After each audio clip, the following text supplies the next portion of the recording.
Hey everybody, welcome back to another World of Warships replay, and today we are in the Iwaki Alpha, which is the reward ship for alpha testers. It's a tier 4 Japanese cruiser, although it behaves more like a destroyer, and you'll see why in just a moment. So although it's nominally a cruiser, the Iwaki gets smoke. It's the only ship other than destroyers which gets the smokescreen ability. Like most Japanese cruisers, it carries torpedoes. It's also quite fast and maneuverable. In fact, the Iwaki thinks it's a destroyer, and it handles like a big destroyer, an overgrown destroyer.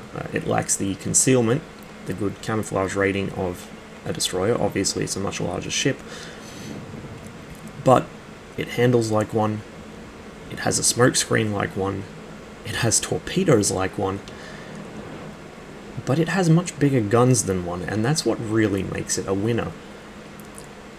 If you play the Iwaki carefully enough, it basically is just a giant overgrown destroyer with really big guns, and it minces destroyers and other cruisers.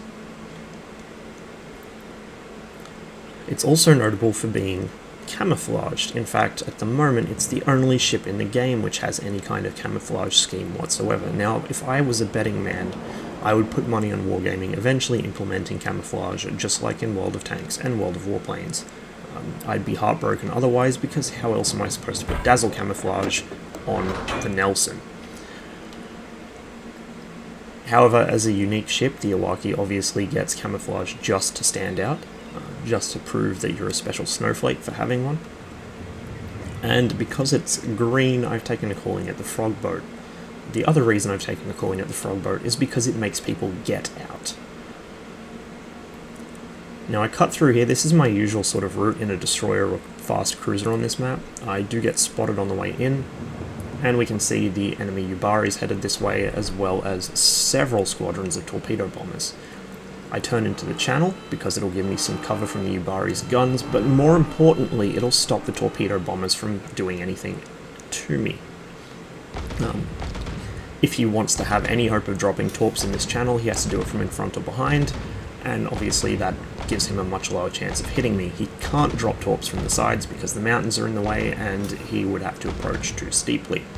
Not only that, but the channel is so narrow, the torpedoes wouldn't actually arm. They just bump off the side of my ship for no damage. What this also means is that I am able to dunk on his planes while they're helplessly following along behind me. And here we can see the Iwaki's guns in action. The Tatsuda has a similar arrangement to the Iwaki. 3 funnels, very long ship, and the Tatsuda and Kuma alike, and the Kitakami by extension, and of course the Iwaki, are easily sinkable with guns, because you have this massive long engineering space to hit. You can Citadel hit them over and over and over again. The Yubari, it's not quite as easy. You have to kind of find the sweet spot, but once you do, it goes down quickly enough. Now my own torpedoes are armed, but I'm doing enough to this guy with my guns for now. He sets me on fire because he's firing HE, which is a big mistake. But my damage control team's up, and so problem solved, sir. 2 problems were solved, in fact, and I've only lost a handful of hit points for it. Now I know where the enemy carriers are, so I don't need to worry about them at the moment. There's a destroyer coming through the middle. I would very much like to go and deal with him and polish off the carriers later. They're not going to be going anywhere in a hurry. They're only Langleys. The Langley is not very fast. I decide to blast off a bunch of torpedoes at the entrance of the channel, just in case that destroyer comes through in time. I'm not expecting him to, but what the hell. My torpedoes only take a minute and a half to reload, and so I'm quite happy to let them do so while I'm closing distance with the rest of the enemy team. Now I do get spotted here, probably by the Langley, in fact. You can see he's busy off torpedo bombing ships back towards our own cap, so I don't have to worry about torp bombers for now. And I actually hit something with one of those torps, but it wasn't that destroyer. It was in fact a second destroyer, which was already in the channel when I spotted the trailing one. And being a destroyer, that torpedo hit cost him very dearly.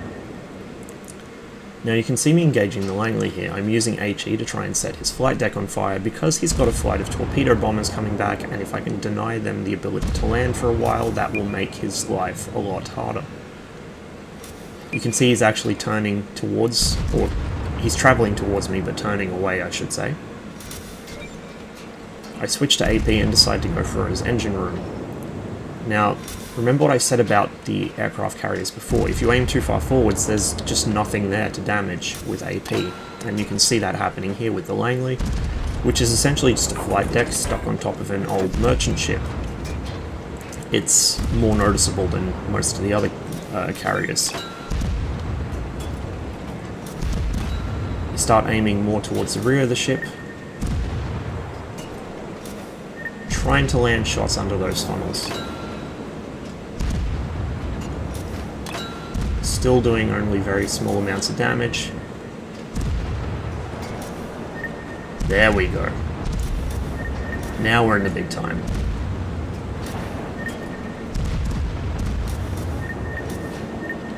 And with a couple of Citadel hits, down he goes.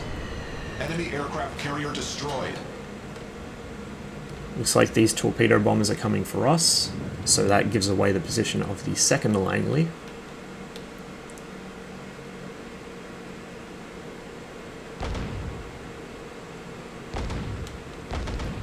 Like I said though, the Iwaki is very maneuverable. It really does handle just like a big destroyer. And so he drops torps too far out, I should add. Looks like I'm going to take one hit maybe? Or not. Perfect dodge means the entire spread misses, and that's the other thing. People tend to fire torps off on widespread from bombers. Don't do that. The only time you really use widespread is just for long-range Hail Mary shots, or if you're right next to somebody and so you know all those torps will hit. Narrow spread is much better when using torp bombers, and also much better when you're doing closer range shots at ships that can't possibly dodge, battleships in particular. By firing a widespread at longer range, you're just throwing away torpedoes, basically. They can be useful against a ship that's turning, or one that's actively trying to evade you, but when somebody's not able to evade, like a battleship or something, don't use widespread. I continue on towards the enemy cap. Now, I don't actually intend on capping out. What I want to do is run around through the back of it, head west, clean up the ships over there, and then go clean up our own cap. For now, it looks like our team are able to hold their own. Our base isn't in immediate danger of being capped. And so I chart a course on the map. And the enemy fighters just overhead spot me. Now, the Iwaki's anti-aircraft armament isn't terribly good. It's not awful, but it's certainly not the best. You can't really rely on it. And so your best defense against aircraft is to just avoid getting hit by them. Meanwhile, the over-target markers are doing some very curious things. Again, this replay system is very recently added and only in its infancy, so you're going to have to forgive the incredible jankiness. We found the second Langley, he's just up ahead. Now I'm keeping an eye on what's going on to my right and also typing in chat, actually, that's why I'm not looking around me. The enemy have got a destroyer in our cap, but I'm not too worried about that yet. Here comes another flight of torpedo bombers. Nice try. In fact, my apparent lack of reaction to that probably helped me there, because he figured he was safe to just fire them off in front of me and I wouldn't evade. Wrong. fire off a couple torpedoes. Now, I don't actually know offhand the range on the Iwaki's torpedoes. It's probably something like 6 kilometers, maybe 8 at most.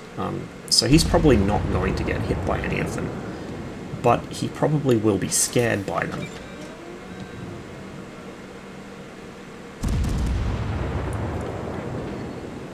I go in with guns to try and hit him. It looks like the destroyer on our cap will not be a thing for very much longer. And sure enough, he actually gets torpedo bombed, which is surprising. Destroyers are usually able to evade torpedo bombers quite handily, and they're usually not picked on by carriers for that reason, aside from the fact it's kind of a waste of a bunch of torpedoes. Now, this Langley's making it very difficult for me to find a good hit on his engines, and you saw he just launched another flight of bombers there. He's desperately trying to defend himself. Those bombers are coming straight for me. I nearly crash into Murmansk there, but thankfully don't. And there we go. There's the hits I'm looking for. Now, because the Murmansk is on my left, the torpedo bombers will hopefully go for him instead of me. In any case, the Langley is now down, and I can shift my attention to these guys. An incoming Yubari and a battleship. Now, the Yubari is going to be a much easier target for me than the Congo, and so I'm going to go for it first, using guns at range and closing to fight it with torpedoes, using this island as cover from both it and the Congo until I can get close. Now, these guys are in a squadron, I think. Oh no, sorry, they're not.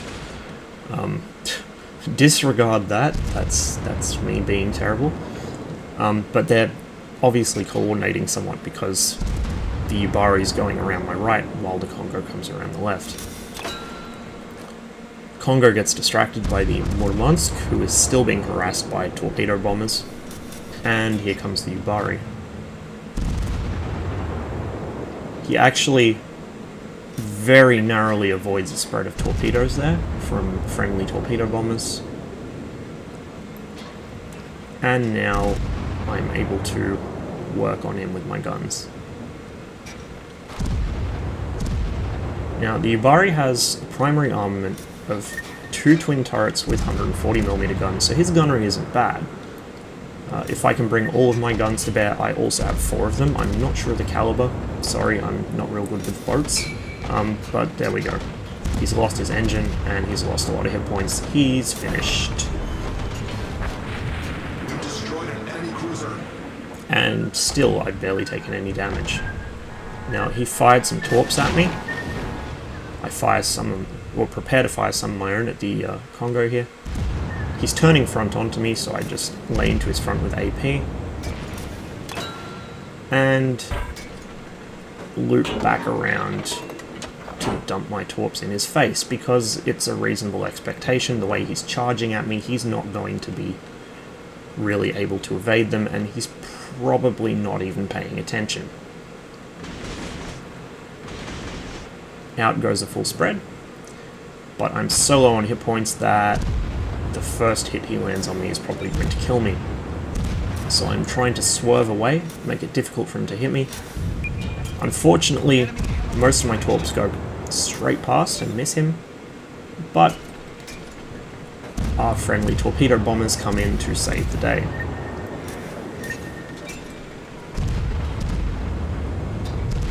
He gets fucked up badly, and he's so low on health that even my piddly little cruiser guns can finish him off. Enemy battleship foundered.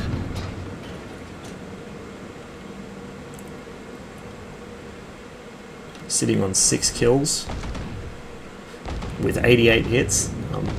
This is why I love the Iwaki. This thing is probably my favorite ship to play because it's just so absurdly fun.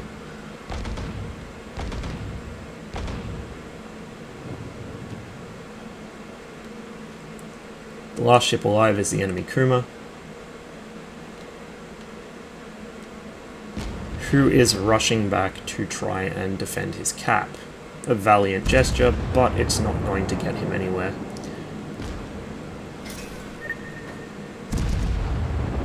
I get another hit, not a very big one, And then there is a big one. Unfortunately for me, he's also found his lead, and my next salvo fails to kill him.